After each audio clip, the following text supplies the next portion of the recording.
Hi, Eckhart. Hi.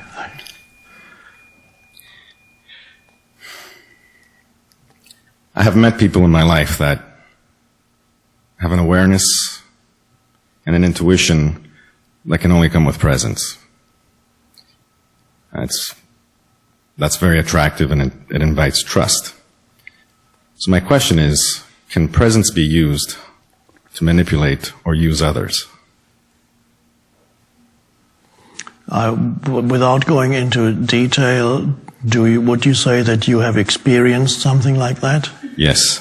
Yeah.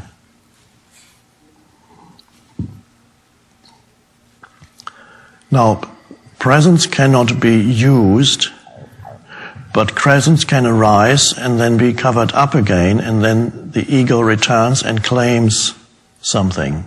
It claims ownership of presence. That's one thing that can happen. It claims the ownership of the power that is in presence.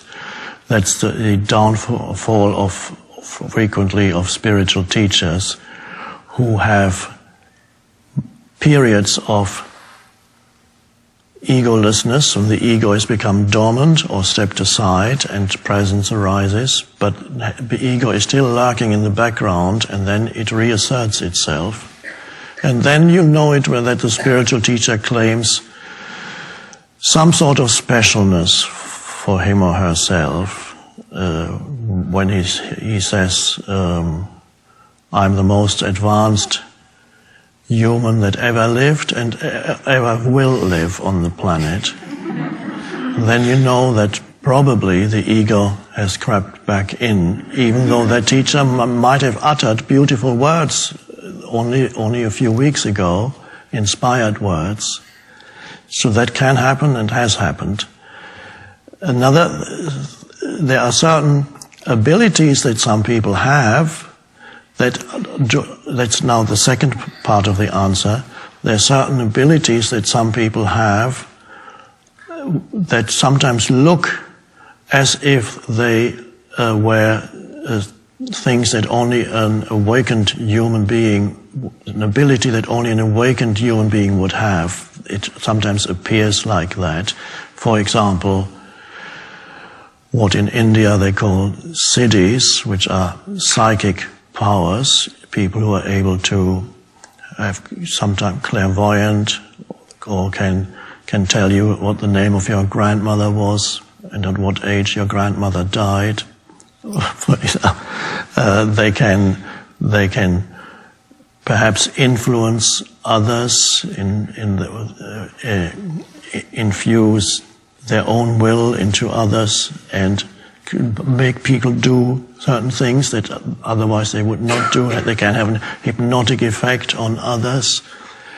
And sometimes it looks to an outside observer as if you were looking at a highly evolved being, an enlightened being, but that is not necessarily the case, because there are many humans who have psychic powers which do not necessarily go together with spiritual realization.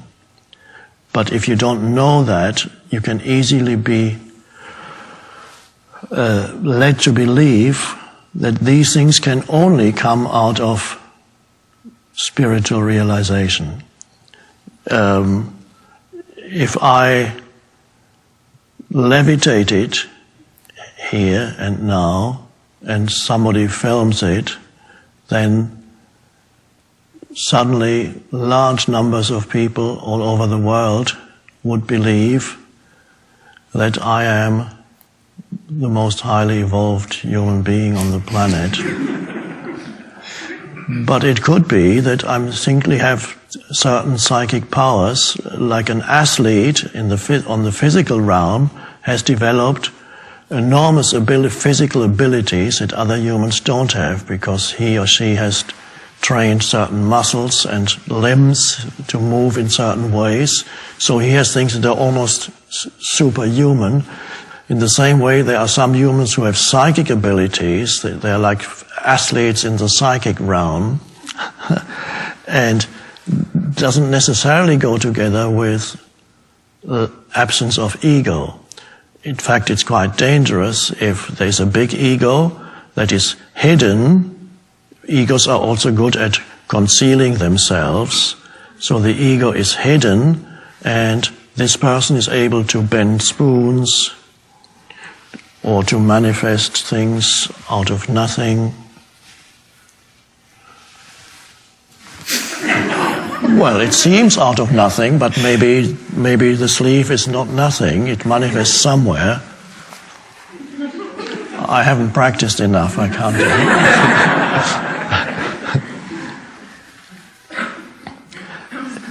it. So those things are often, of course, often used, not necessarily, often used in the service of the ego. But presence itself cannot be used by the ego. Ego can only come in once presence has been covered up, receded into the background, and then the ego claims something, perhaps because there was inspiration there. And then with some spiritual teachers you can see the difference. Once the presence has been covered up, also the quality of what they say is diminished. It no longer has the inspirational power that it had before. There's also a difference between charisma and presence that is sometimes confused by people. There are certain humans, some are spiritual teachers, some are other humans that perhaps have certain powers or positions of power, who seem to emanate a very powerful energy field. And that is also, in those of you who don't know the difference, can also be confused with spiritual attainment or enlightenment or awakening. Some spiritual teachers have both presence and charisma. Some have only presence. Presence is more fine, an energy field of a higher vibrational frequency than charisma. Charisma is a very powerful, it's chi or Shakti that emanates from them. And I have described chi or Shakti, whatever you want to call it, as the bridge between the manifested physical world and the unmanifested formlessness. In between, as form is born out of formlessness, it becomes energy. The energy is the first manifestation is energy. You can't see it, you can't with your senses. And that energy is chi, and then that energy flows into creating form. So it's a bridge between form, and some humans are in touch with that level, and those humans have charisma.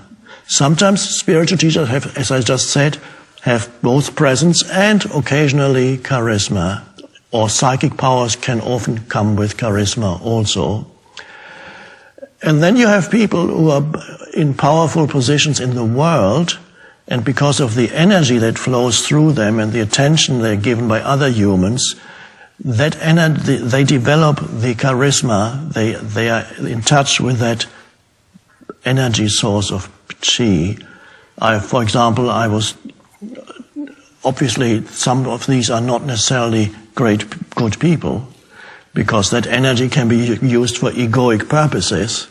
Hitler had great charisma, but so did, I'm told, somebody who met Bill Clinton, even after he was no longer president, he still has, when he comes into a room apparently, everybody can feel that there is an emanation of energy there. And in the past, kings often had that. In medieval times,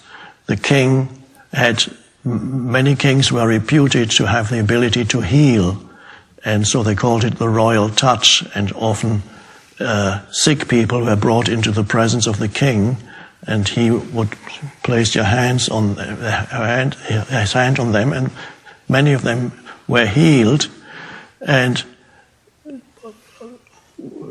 through perhaps the power of the energy, added to that, of course, is also their belief that in the presence of the king you are healed. So it was their own power, of course, very often that healed them.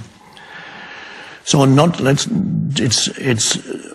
it's sometimes hard to tell the difference unless you're already firmly established in presence yourself between charisma and presence. And some spiritual teachers, I don't know whether you had contact with what you just mentioned, whether that was a spiritual teacher that you had contact with and then you witnessed what you just described. Yes. Yeah. Some spiritual teachers, I'm not mentioning any names, of course, whether they're alive or dead, I'm not mentioning any names, but there are some who very clearly had enormous energy outflow, and people would get virtually addicted to their energy field. Whenever they came into the presence of the teacher, they could feel, and with presence, a little bit like that happens also, because presence in one human being awakens your own presence. But the teacher needs to point out that what you're experiencing is yourself. It's not the energy of the teacher. The energy of the teacher awakens your presence. But there's a misperception when humans are addicted to an external figure, to the energy that comes from that figure. They are dependent on him or her for their energy intake. They suck in their chi or shakti and think they're being enlightened. But a very clear sign that they are not being enlightened is when they go back into ordinary life, they are just as unconscious as everybody else. So there's no real change. There's only an energy absorption, which really the energy, you should find your own source from within rather than depend on an external source for. So presence cannot be used. Two things can happen. Either it's not presence, it's chi in the service of the ego, or it was presence, but it became covered up. Ego reasserted itself and then made claims and tried to manipulate people for its own purposes.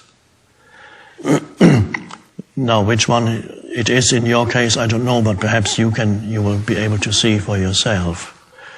The main thing is a person in presence and ego cannot coexist at the same time. So you can't have, the ego can be in the background, but ego cannot use presence when presence is present. I understand. Yeah. Thank you. Thank you.